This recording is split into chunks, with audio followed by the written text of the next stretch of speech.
الله الرحمن الرحيم وهم ينهون عنه وينأون عنه وإن يملكون إلا أنفسهم وما يشعرون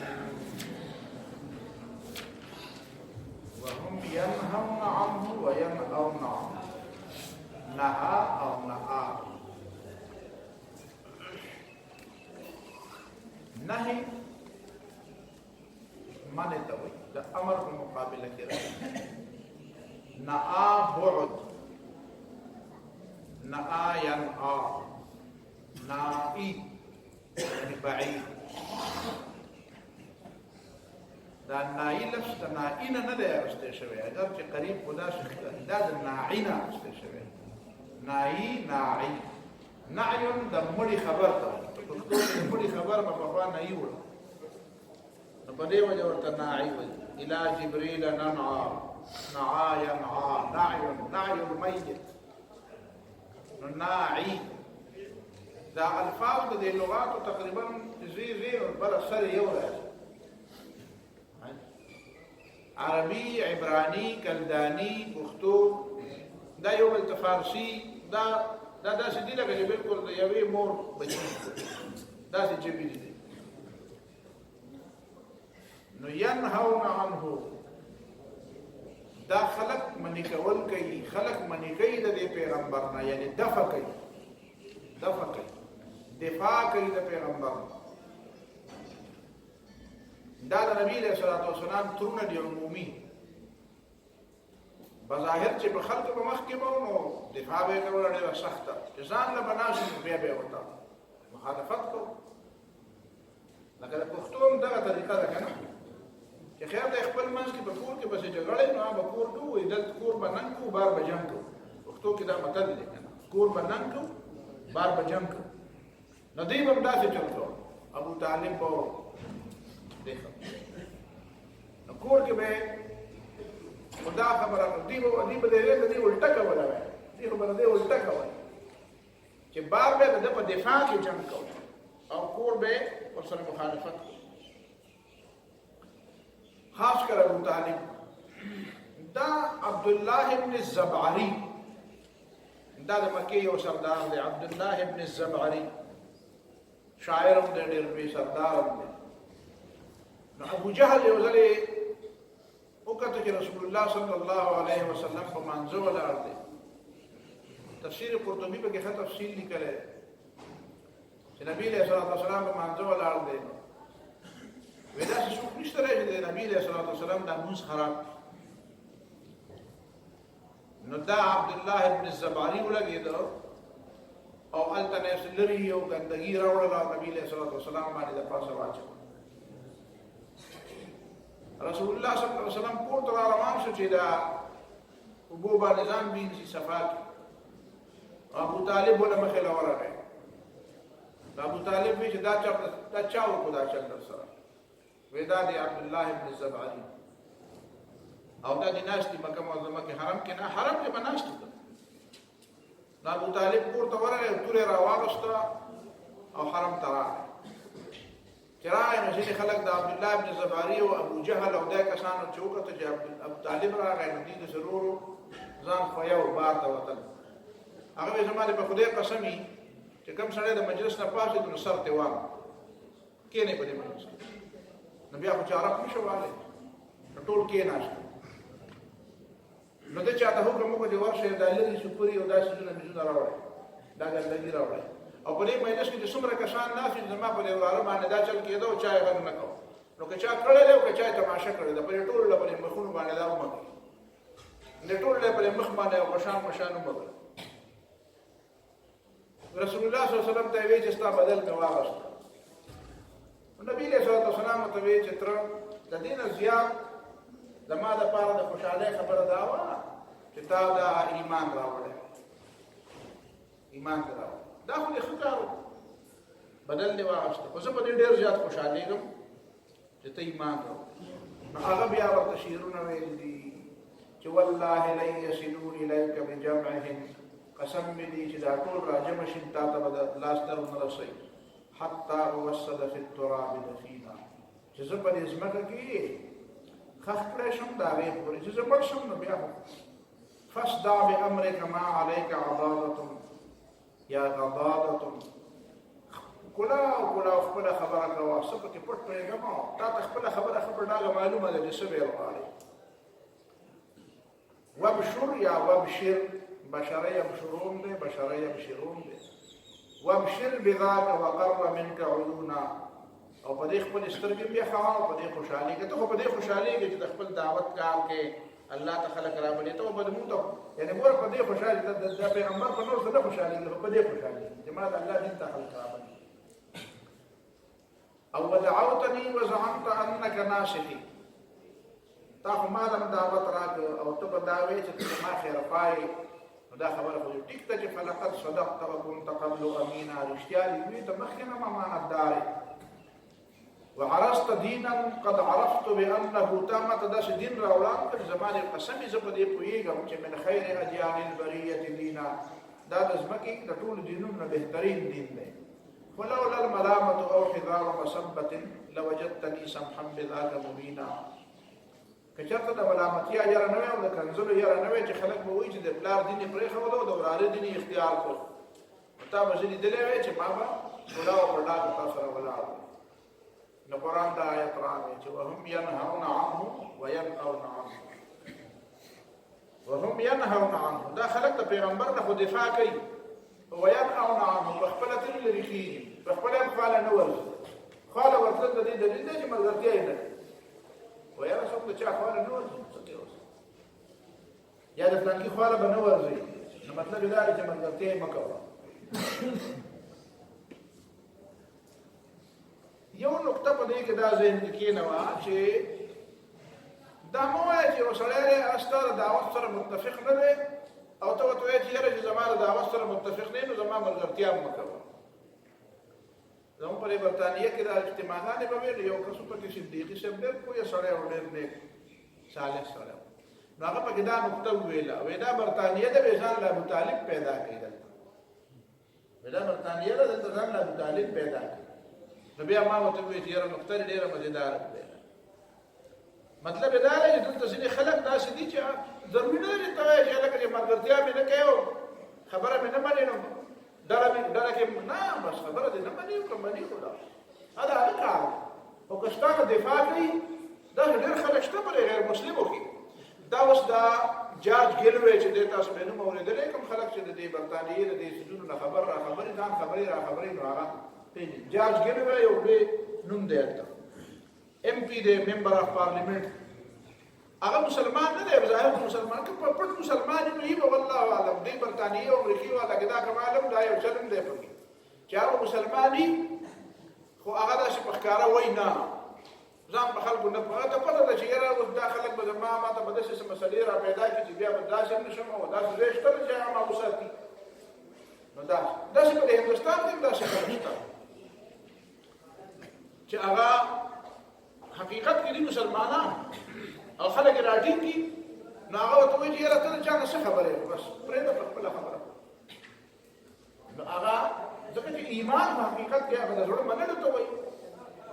او اقرار په پکار دی خو اقرار خو کله کله قابل معافین دی وقلبه مطمئن بالایمان که نه سړی مجبوري یو پس مصیبت نو هغه په خپل ځای کې به د هغه فلسفه به یې اصل نه چې دا خو به هر حاله مسلمانان وي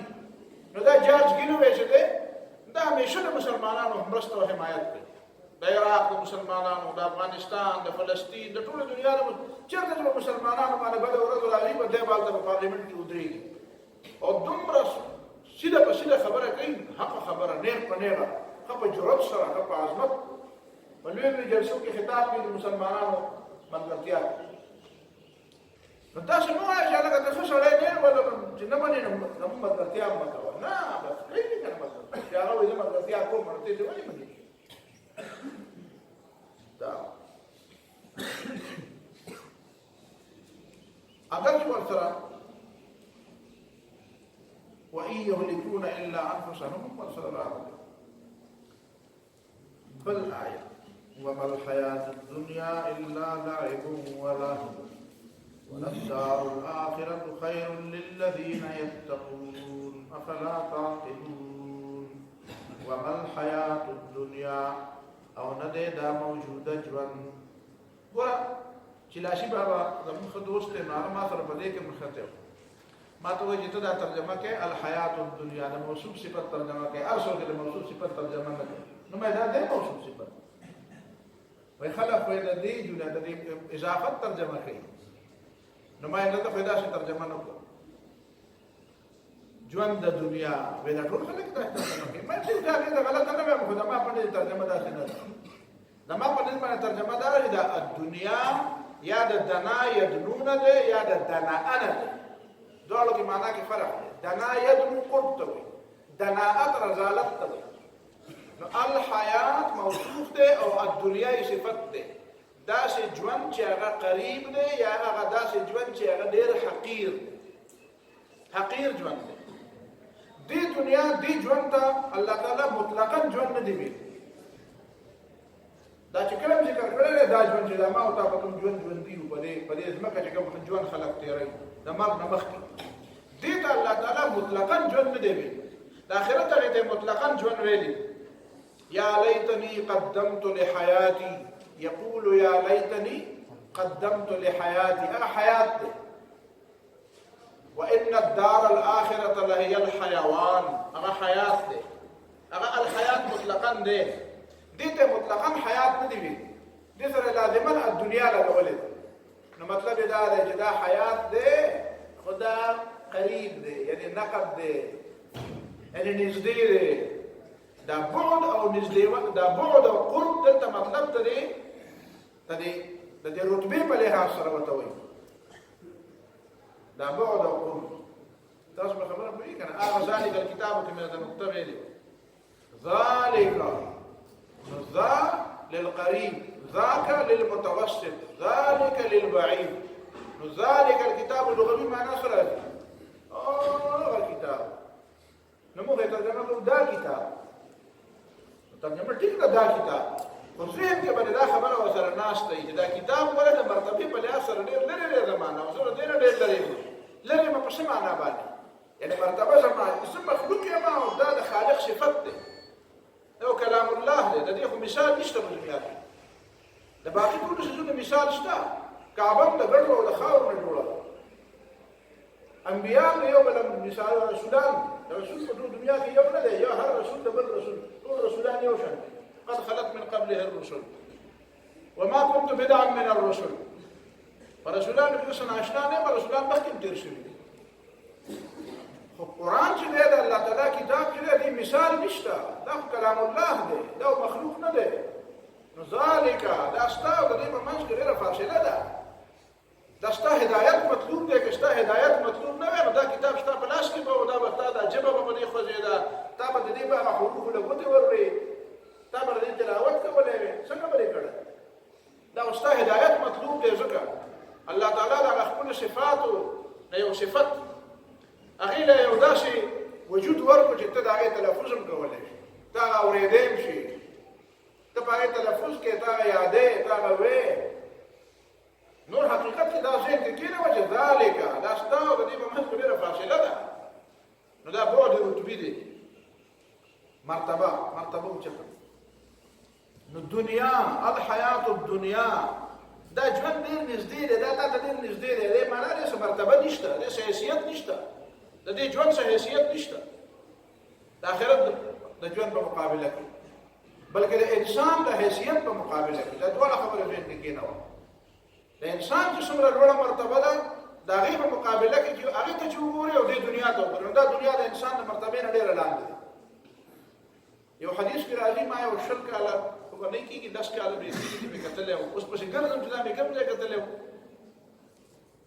خو راته یاد نه شو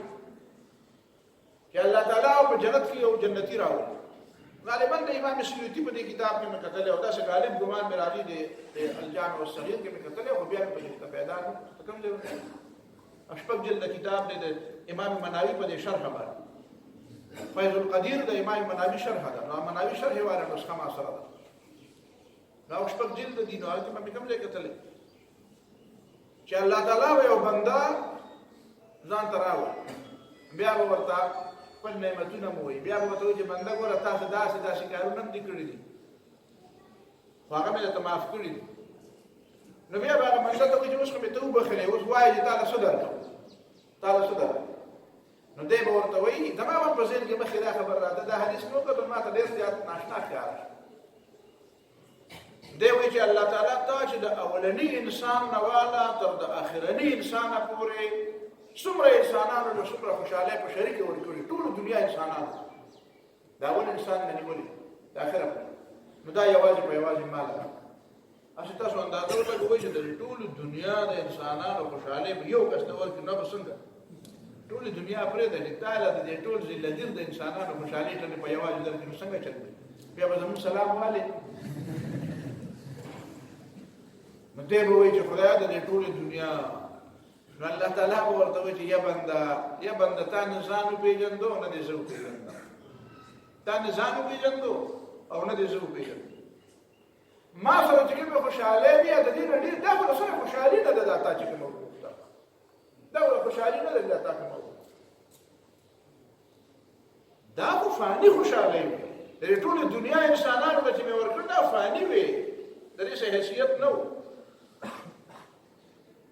او نه دې زه وپېژندم چې ما سره څومره د خوشحالو څومره خزانې نو چې دا د هغې په مقابله کې اسم دی او دا د سړي د مقام نه لاندې د دې ټولې دنیا خوشحالۍ د یو کس دپاره د هغه د مقام نه لاندې نو پته ولګوي چې د دنیا نه ده کنه دا څه شی نه دی دا حیات دنیا دی دا ډېر حقیر ژوند دی او دني دنیا چې د دناعت نه والې دني ذلیل حقیر سپکه نو د دې معنا دا ده چې دا د انسان د ژوند هغه انسان چې الله تعالی د خلیفه په عنوان پیدا کړی ته زما خلیفه انی جاعل فی الارض خلیفه نو دا خلافت دا لوړه د دومره لویه شمله چې الله تعالی درکړې ده نو د دې په مقابله کې د دې دنیا د ژوند هیڅ ژوند نه کوي هیڅ ژوند ځکه خو تاسو ګورئ که نه رسول الله صلی الله علیه وسلم چې دا ټوله دنیا باندې چې ورأيت الناس يدخلون في دين الله افواجا نصر الله هم راغلی او فتح هم راغلی نو سړي زړه دا وایي چې دې خلکو خو ما لړه خوړلې او دې خو په مکه کې د اوس مې راته ووایي چې په مکه کې سجدې ته نه پرېښودم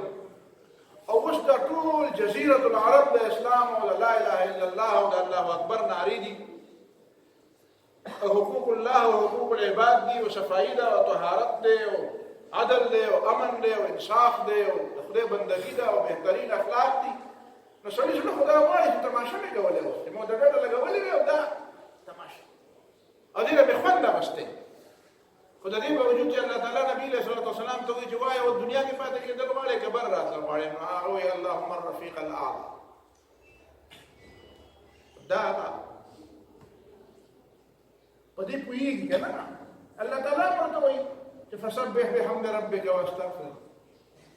او نبي علیه السلام هم پرې پوهېږي کني درې شپېته کاله عمر څه دی بیا خو مې په کاره چې یو لس کاله د دې نه مزه اخیستې وي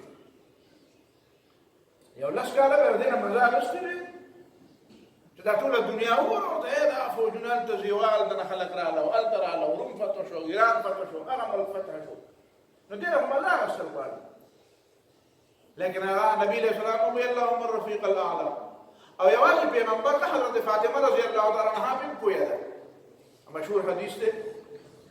چې نبی علیه الصلوة والسلام د وفات نه مخکې ځان ته رانږدې کړه نو ویې ژړل بیا یې رانږدې کړه نو ویې خندل تاسو ګورئ دې ته دا موږ سرسري اخلو ویې ژړل ولې ځکه نبي علیه السلام ورته ویې زه وفات کې زه دنیا نه ځم نو چې یو ماشوم او نور خویندرونه هم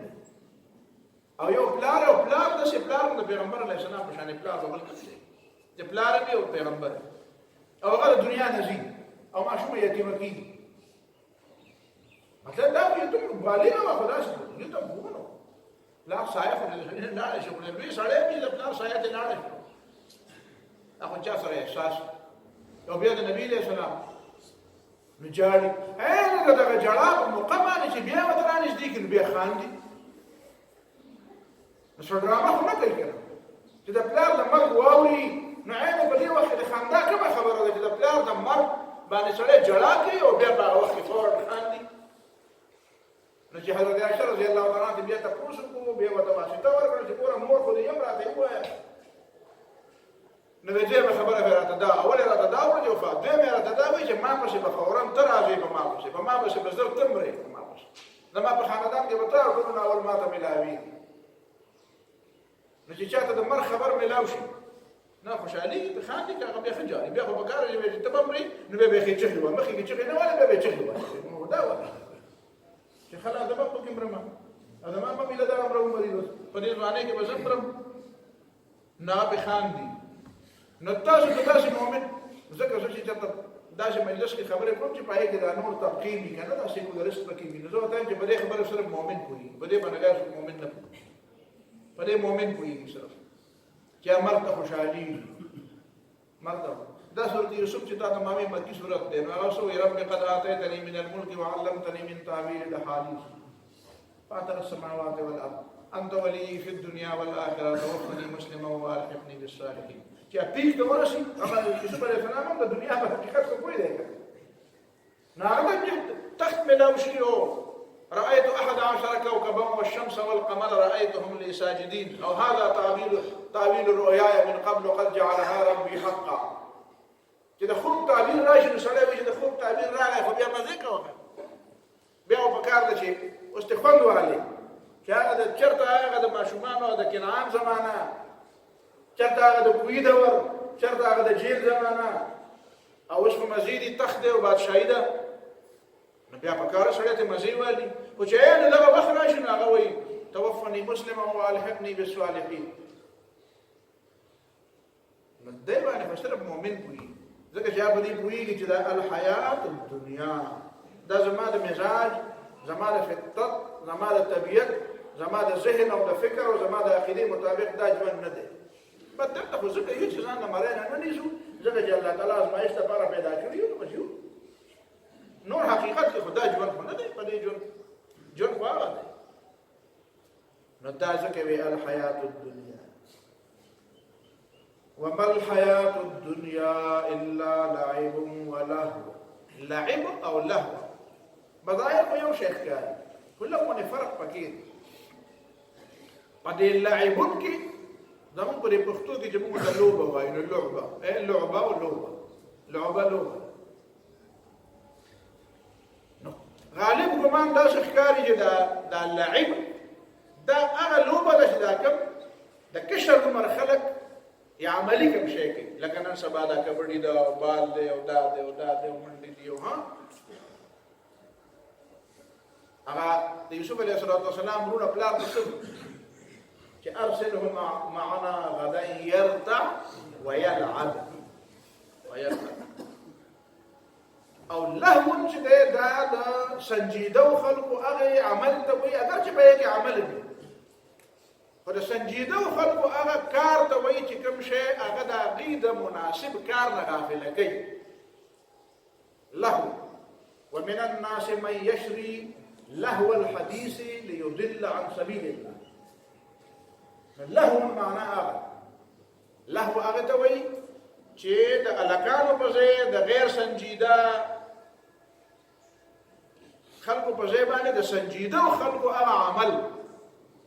چې هغه عمل هغه کوي او د هغې په نتیجه کې هغه د خپل شان مطابق عمل چې کوم پکار دی هغه د هغې نه هغه څه کوي بندوي او غافله کوي نو هغې ته الله وایي نو دا ژوند دوه قسمه دی ابتدا کې دا جواني ده په دې کې ماشوموالی خو دا پرېږده ماشوموالی خو پس حساب نه دی چې سړی نابالغ او د الله تعالی له طرف نه پې څه پابندي نشته خو چې کله بیا جوان کېږي نو یا به عمر په لعب کې تېرېږي او چې کله پوخ عمر ته ورسي نو بوډا هم شي بیا به الله که لعب نه کوي یعنې مدل دغه نشي کولی که نه دا کوتک او دا ډانګي مانګي نشي وهلی څه شی ورته وایي کرکټ نشي کولی نو که نور خو تماشې خو به کوي کم از کم په ټي وي کې خو ورته یعنې دا د ده لپاره الله وده کولی یې نشي خو وخت پې ضایع کوي ځان یا به نن سبا ورته په دې دغه کې یعنی یو دومره پوهه سنجیده سړی چې که هغه هدې مې درته وویلې نو حیران به شي نو ما ورته کتل او د موبایل کې نو چې ما دا پکې څه کوي نو ګیم یې پکې کوم په موبایل کې څه کوي ګیم او د او دا ذمہ دار هم دی. نو اوس که مې ته وایي څه ذمہ دار دی، نو بیا به ټولې تروې کوي خلک، وایي به چې وګورئ بیا راباندې راکېښوئ. دا ذمہ دار غیر ذمہ دار ذمہ دار غیر ذمہ دار. نو دا زما بل دا ده چې لهو په هېڅ حالت کې قابل مدح نه ده. لهو په هېڅ حالت کې قابل مدح نه ده، ځکه د سنجیده سړي بې مطلبه کار کول دا په هېڅ حالت کې قابل مدح نه ده. او لعب به کله قابل مدح وي، لعب به کله صحیح لکه ملاعبه. هغه حدیث کې حضرت عبدالرحمن ابن عوف ته رسول الله صلی الله علیه وسلم ویلي و که نه چې هغه مخکې تېز را روانو وی ولې ویلي واده مې کړی دی. وی څنګه؟ بکرا او صیبا. نو بیا وی هلا بکرا تلاعبها وتلاعبک. نو دا لعب دی که نو دا دغه دی مضمون دی نه. اسونو باندې منډې وهه، نشانه بازي کوه، نو دا مضمون خو نه دی. نو دا لهو نه ده، دا لهو نه ده. د لهو اطلاق په لعب او د لعب اطلاق په لهو کېږي. عربي کې خو دا کمال شته. کله کله به په دې باندې هم لهو اطلاق، په دې لعب باندې به د لهو اطلاق. خو اصل کې د هغې دپاره لفظ د لعب تلاعبها وتلاعبک. نو لعب چې دی دا همیشه دپاره مضموم نه دی. دې نه دا معلومه شوه چې د کشرانو هر عمل او د سنجیدهو خلکو عمل په منځ کې هم لږ فرق شته. سړی ویل لکه دا تا سره ښه نه ښکاري، هسې ماشوم خو نه. ما په مدرسه کې سبق ایله داخله واخیسته، موږ د په اووم جومات کې مې سکول پرېښوده، په مدرسه کې مې داخله واخیسته. خو کلي ته چې به رالو نو په کلي کې به زموږ په زمانه کې دغه به وکړه، ټیکان دا دغه به یې کول، غوزان به مو مردان کې دا لوبه په دې بعد علاقو کې کبډي او دا ډېر. نو زه به حجره کې وم، حجره کلي حجرې به وې که نه. نو زما ټیکان او پلار مې راباندې راغی، نو بس بس کوسۍ راغی په مدرسه کې سبق هم مې دا دې شو. الله پاکه مدرسه کې مې سبق شروع کړم، نو بابا خو نه شو. نو بهرحال راپاسه غوسه شوه چې دا استاد سره ښه نه دا مه کوله. نو دا کله کله ده. نو بعضې څیزونه د وړو سره ښه ښکاري، خو د مشرانو سره به دې ښکاري. نو دا د لعب دنیا ته ولې لهب ولعب ولهب ویلي دي؟ وما هذه الحیات الدنیا الا لعب ولهو. دا دنیا ولې لعب ولهو ده؟ لوبې ټوخې دي. نو د دې دوه معنی، یو خو دا معنا ده چې دا عارضي ده، لوبې او ټوکې صحیح عارضي شي، مستقل کار خو نه. لوبې د دې دپاره وي چې سړی هلکه به تنګ شو، درس مو کو، کتابونه مو کتل، سنجیده کار مو کو ډېره هم، او دماغ هم ستړي شو، راځئ هلکه لږ به ګپونه مو لګوو، یا به لږې منډې ووو، یا به شکر لګوو، یا به لوبه وکړو، یا به هسې ټوکې ټکالې وکړو. نو دا عارضي، دا مستقل نه وي. نو دا دنیا عارضي ده، الا لعب ولهو، دا عارضي دنیا ده، دا مستقله نه ده. دویمه خبره به ډېره زیاته اهمه ده، هغه دا ده چې دنیا ته د دنیا په نظر څوک ګوري، هغې ته ته وګوره چې د هغې دا ژوند دا لوبې دي که دا رښتیا دي، ته په ایمان ووایه. دا چې کوم پکې بادشاه دی، دا رښتیا بادشاه وختي مې تا ته ووایي، دی وایي زه ساوره یم، او ته ولم لاس شاته تړلی دی او پانسۍ له یې بوزې دی وایي چغې وایي چې نه زه خو ساوره یم. نو دا لوبه ده که نه ده؟ دا خو داسې ده لکه هغه پخوانی د ماشومانو هغه لوبې چې یو پکې بادشاه دی، موږ چې ماشومان وو که نه به او دا به وایي چې هلکه داسې به درله درکړم او دا به ده باچا دا لور دې ما له راکړه، او هغې ورور به مخامخ ولاړ و، هغه به وایي نه نه کېږي، نفرت یې نه جوړېږي. داسې به زموږ یو لوبه وه، تاسو به دلته به دا وکړم نه وکړم، داسې به دوه صفونه به ولاړ وو، دا کلی به درله درکړم او دونه پیسې به درکړم، او باچا دا لور هغه به هغه طرف وایي نه نه کېږي، نفرت یې نه جوړېږي. نو دا باچا کله به پکې داسې شوه چې هغه یو به پکې قاضي شو، به پکې جج شو، یو ته به یې پانسي واوروله او بل ته به نه هغه دا خیال چې اوس چې دا د لوبو باچا شي او په کور ته ماسوتن ماښام لاړ شي او پلار ورته وایي چې لکه تا خو پلانکې کار دې کړی دی، وایي ما نه دی کړی، او ټک یو پړق ته تېر کېدی، زه خو باچا یم، وایي چې ښه ته دا باچا دی، خو هغسې یو دنه پړق ته نه بل دی. نو دا دې دنیا کې چې دا څه تا ته ګوري ښکاري، دا چې یو سړی پر خپله دنیا ډېر زیات نازېږي، نو دا رښتیا وایه دا دنیا د نازېدو ده.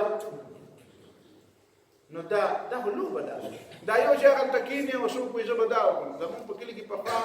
مونږ خپله راته همدې یاد کړو، والد صاحب مې راته وایي، وایي یو سړی په کور کې هلک وشو، ډېره موده پس جینکۍ به وایي ټولې بیا پکې هلک وشو، وایي پیر راغی ورته وایي چې مونږ له ګډ راکړې، وایي هغه وایي چې ګډ نه درکوم، نشته راکړه غریب سړی یم، ورته وایي چې راکړه کنې دا ځمکه در باندې اړو، دا لوبه ده که نه ده؟ وایي ځمکه در باندې وایي زمونږ په کلي کې بل یو سړی وایي خلک خو پولاریان دي رښتیا نه باندې ځمکه والا دي خلک ساده وایي هغه راغی او کېناستو په دې ځمکه او دا یو لاس یې دلته کېښود او دا بل یې په دې ځمکه دلته کېښود او هغه پیر ته یې وایي چې زما نیولې ده او ته یې پرې واخله وایي پیر غریب یې خپله واخله لوبه ده هلته لاړم دا چل شو هلته لاړم دا چل شو دا بېځایه په یو څیز باندې خوشحاله کېدل دا بېځایه دې غم ته غم وایي دا غم چې در باندې راشي دا غم نه دی دا دی مفتي شفیع صاحب په دې معرف القرآن کې په ښه ماده یې دوه درې ځله ښه پوره کتلی بالاستیعاب یې کتلی نو هغه پکې یو ځای کې لیکلي دي چې نه شادی داد سامانه نه غم آورد نقصانه به پیش همت ما هرچه آمد بود مهمانه مومن دی ته وایي چې نه شادي داد سامانه چې خوشحالي راغله نو زه د جامو نه بار ته ونه وتم نه غم آورد نقصانه که خفګان راغی نو زه داسې نه شم چې ما وایي چې غرق شوم او تباه شوم برباد شوم ولې چې به پیش همت ما هرچه آمد بود مهمانه ځکه چې زما دومره همت دی ما د ایمان دومره عزم او همت راکړی دی چې زه په دې پوهېږم چې د دنیا عارضي ده نو د دنیا خوشحالي ما عارضي ده او د دنیا خفګان هم عارضي ده د دنیا ټوله عارضي ده د دې دنیا ګټه نه د دې دنیا تاوان نه دی دې ګټې ته چې ته ګټه وې نو دا لعب ولهو هذا علامه اقبال هغه ترانه ده که نه خودی که سر نها لا اله الا الله نو په هغې کې هغه وایي چې کیا ہے تو نے غرور متاع کا سودا کیا ہے تو نے متاع غرور کا سودا متاع غرور سود و زیان لا الہ الا اللہ کیا ہے تو نے متاع غرور کا سودا تا دنیا کی جدا سکے دا متاع الغرور دے او فریب سود و زیان کتا دلتا گٹا اکڑا دان دو کرا چتا ما گٹا ہو او کتا تاوان نکو نو دان دوکه ده ته ما تاوان ولې ته وایې ولکه دا دوکه ده څنګه ګټه دوکه ده که ته پاس شوي نو دان دوکه ده او که ته فیل شوي او خفه شوي نو دان دوکه ده ولې ځکه چې دې ګټې ته ګټه نه وایي چې د هغې نه وروستو د تاوان خطره او دې پاس کېدو ته پاس کېده نه وایي چې د هغې نه پس د فیل کېدو خطره او دې تاوان ته تاوان نه وایي چې د کوم نه پس د ګټې امیدي او دې فیل کېدو ته فیل کېدل نه وایي چې د کوم نه پس د پاس کېدو امیدي او تمه ګټه هغې ته وایي چې د هغې نه پس د تاوان خطره نه او تاوان هغې ته وایي چې د هغې نه پس د ګټې امید نه پاس کېدل دې ته وایي چې د هغې نه پس د فیل کېدو خطره نه او فیل کېدل دې ته وایي چې د هغې نه پس د پاس کېدو چانس نه نو په دنیا کې د هر پاس کېدو نه پس د فیل کېدو خطره ده او د هر تاوان نه پس د ګټې امید دی او د هر ګټې نه پس د تاوان خطره ده البته د قیامت پاس کېدل هغه دی چې د هغې نه پس بیا څه نشته د تاوان خطره نشته د قیامت فیل کېدل هغه دی چې د هغې نه پس د ګټې څه امید نشته نو دې ته وایي متاع غرور دې ته وایي لهو ولعب دا ځکه ته په دې خوشحالېږي وفرحوا بالحیات الدنیا خلک په دنیا خوشحاله دي وما الحیات الدنیا فی الاخرة الا متاع د دنیا مثال د آخرت په مقابله کې څه دی متاع دی متاع پېژنې که نه هغه شوړه چې ده واړه پې څه پاکوي لوښي پې پاکوي پای کې لږ دسومت پای کې لږ غوړوالی نو سپی په بېبوی وایي نو هغه اوچت کړي په خوله کې هلته پای کې د خوراک صحیح نه دا مطلب شی نه نو دا متاع دی وما الحیات الدنیا الا لعب ولهو او د دې دنیا دا موجوده ژوند او دا موجوده ژوند صرف لوبې او ټوکې دي یعنې عارضي دی او دا دوکه ده دې مطلب دا نه دی چې ته پاس شوې نو ته پاس یې تا وګټله نو ټول عمر دې وګټل او ته فیل شوې نو تا ټول عمر وبېلله وللدار الآخرة خير للذين يتقون او یقینا هغه ورستی کور غوره دی د هغې خلکو دپاره چې د الله نه یریږي افلا تعقلون ولې تاسو د عقل نه کار نه اخلئ په دې هم لږ ځان پوه کوئ د عقل نه کار اخیستل پکار دي افلا یتدبرون تدبر پکار دی ګوره قرآن بار بار تدبر ته غور ته فکر ته تدبر په لفظ باندې وي افلا يتدبرون افلا تعقلون د عقل نه کار نه لای افلا يتفکرون ويتفکرون في خلق السماوات والارض تفکر خو په دې بیا نه پوهیږي چې دا تفکر او تعقل او تدبر او غور د دې موضوع څه ده پس کې تدبر او غور دا ته نیمګړې خبره ایجاد کړي نیمګړې خبره یا رجی قرآن غور فکر ته دعوت ورکړل دا عقل نه کار له غور فکر کوي ګور دا او هغه صاحب چې دو قرآن او دو اسلام لیکل دي غلام جیلانی برق نو هغه خو یې دا مولیان نیم مسلمانان دي نیم مسلمانان وي دوی دي او نیم مسلمانان د ساينسدانان وي ولې وي ځکه چې هغه نیم قرآن اغسته دي هغه په کائنات هم قرآن دي دو قرآن کتاب لیکل دي دا کتاب نوم دی دو قرآن وي قرآنونه دوه دي و یو دا قرآن دی چې مولا صاحب سره دی او یو دا بل قرآن دی چې د شیخ سره دی نو وې دې دا غره نه خبره او هغه د دې نه خبره نو بیا په اخر کې نتیجه دې دار او چې هغه د دې نه خبر خیر دی خو دې دا غره نه خبر نو دا قابل ملامت دی دا د دې نه خیر به رسته پوي شو رسته بیا سمې خبره بیا مولانا مودودي سره خاطر کتابت شو نو هغه نه پس بیا دې پوي شو هغه اصل کې هغه منکر سنت پرویزیان نه متأثر بیا نه پس توبه ویشتنو اخري کتاب مېری اخري کتاب یو لیکلو نو بیا په بل کتاب مو لیکل بلې په شو خپل وعده ما تکړه چې سمې لارې ترا نو دا موایا چې قرآن صرف د غور خبره کوي قرآن صرف د دې خدای مثال نه چې لکه وسړی و چې لکه منډه وا چې تخپل بشي دی چې منډه کا او سیده منډه چې خپل راو د منډه کوي نو بیا په اخر کې ورته پته ولګي چې چاته منډه کا نو بیا راو په سره چې چاته منډه کوم وسو کوم یاره یې اته مرګ ته بلار شي خو سیده بګي خاجي او سیده په ګاډي کې چې بیا الته ټلیفون کوي بابا سره درا لګلې دا ټلیفون مخکې نه به ته منظر متعین کړې چې منډه کنه شي منډه نو قرآن دا نه دی ویلي چې بس سوچ کوي یا دا سوچ کو ډار مې نه کړی نو دا ټیک کار کړی دا قرآن مطابق در باجر ملاويږي هغه د اجر خبره هم مطابق ورس کړی و چې اجر بالا ملاويږي د خدای لپاره وکړي او کار غلط دی ځکه چې قرآن یوازې د غور او د فکر خبره نه ده کړې وي قرآن وی په دې کائناتو کې غور وکړي بیا د غور یو طریقې وته ویلې ده چې څنګه به غور وکړي ګورې تیسې چې سره لیکي مقاله څوک لیکي ته چې طالب علم په یونیورسيټي کې او د پی ایچ ډي مقاله لیکي نو بس په خپل په یو شعر حواله شته بلګي لیکل بګي بیا به وایي چې خیر لیکلي مې واغښت څوک بدل دا خپل کار نه نو به څه دا څه تیسې چې لیکي مقاله لیکي ناول به دا مقاله د یو پروفیسور نه یا د یو شعبې نه د دغه نه په منظور کې دغه لپاره ځان له یو کمیټې ده د هغې شعبې نو هغې ته به وایي چې زه په دې موضوع باندې لیکل کوم دا ټیک دي به راته وایي چې نو بیا به راته هغه ووایي ته به وایي دا لیکل به ته څنګه کوې نو سایناپسس خطه به جوړه خاکه به جوړه نو هغه سایناپسس به دله منظور کړي ته به وایي چې ستا دا میتډ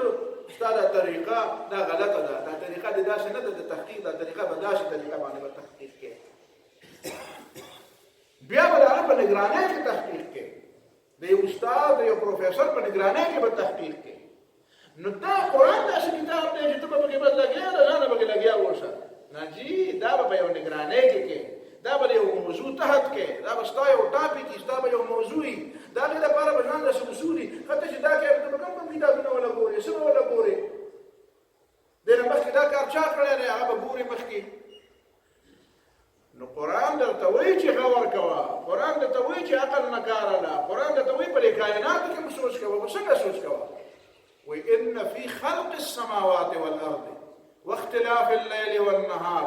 لآيات لأولي الألباب الذين يذكرون الله قياما وقعودا ويتفكرون في خلق السماوات والأرض ربنا ما خلقت هذا باطلا سبحانك فقنا عذاب النار اخو تعالی منزلم درکې اخو تعالی نتیجه درکې اخو تعالی میتډ او اسلوب او طریقه در دا څنګه کوي راځي ته خبر پکې نو یو پکې خبر کوي نو کو به بکو یو څه یو بل وی یو ما قرآن پکې وی چې خبر کوم ما پکې خبر کړ دا پکې تاسو څنګه خبر کړ فی خلق ورغ غور بشورو کې د خلقنا چې دا کائنات مخلوق دي الله تعالی خالق دی د دې نه به شروع کې، د دې نه به شروع نه کې چې یاره زه معلومومه چې دا د کوم ځای نه پیدا دي. نه بس پیدا دي وکړي دا پر د دې نه به شروع کې ان فی خلق السماوات والارض، د تخلیق نه به شروع کې چې ګوره د دې شو خالق دی،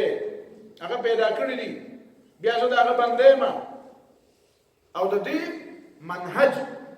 د دې میتھډ، طریقه کار، د دې اسلوب، د دې بحث، د دې تحقیق هغه دا دی چې دې نه به د الله تعالی د توحید عقیده معلومه،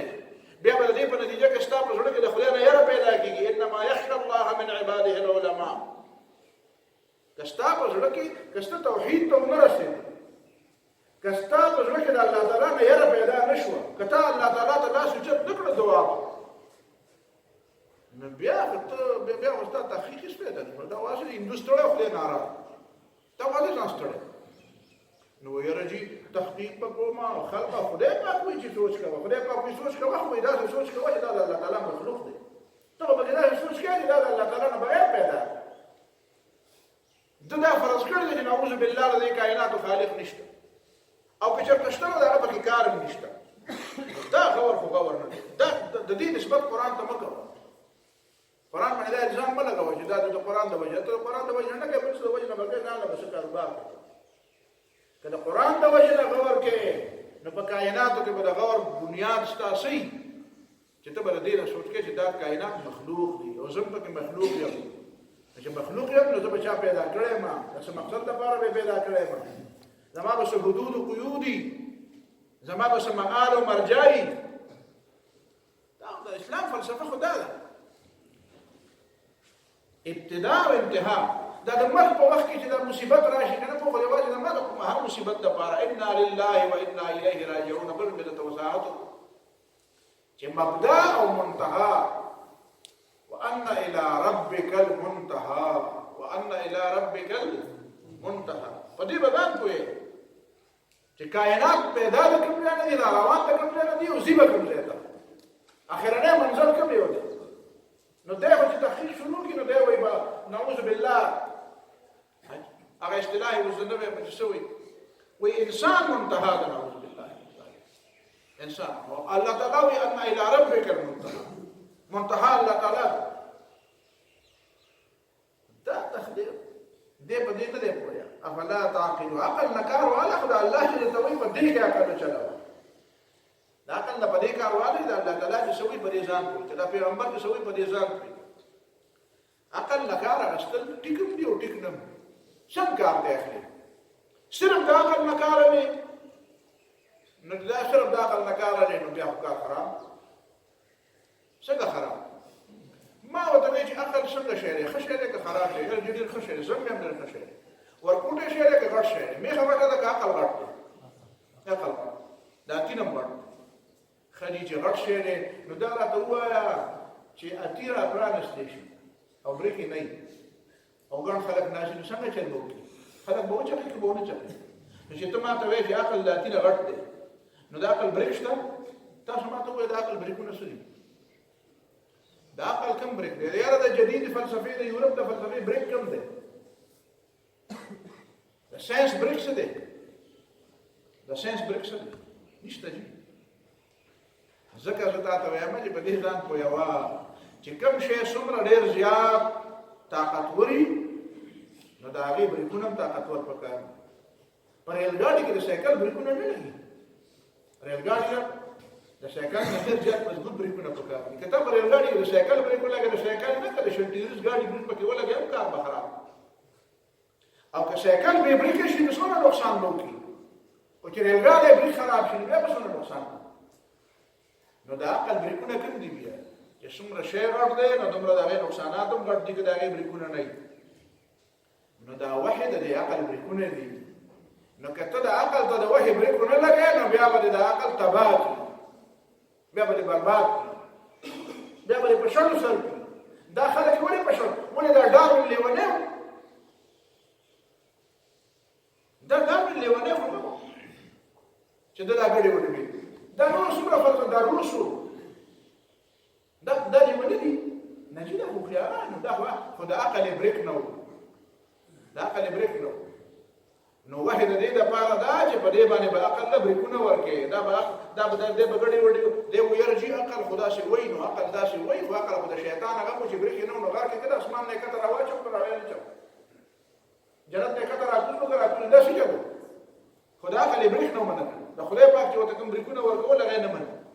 وېزه پويګم نو بیا چې کته پويګم ځان ته دې زړه زیات پويګم دا امر عقل دا منصب نه دی دا عقل منصب دا دی چې دغه د وحي چترې ورکې دا به د وحي د چترې نه لاندې دا ډېر باغی دی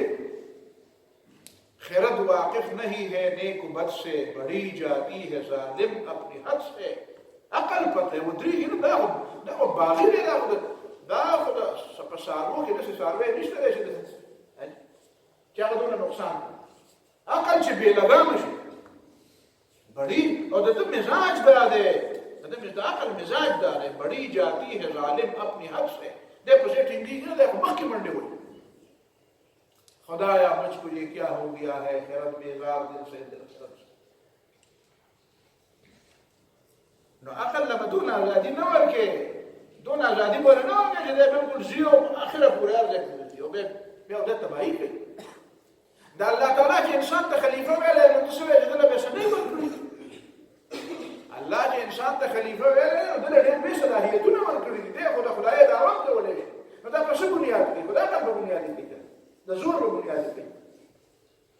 نو څه مطلب دی چې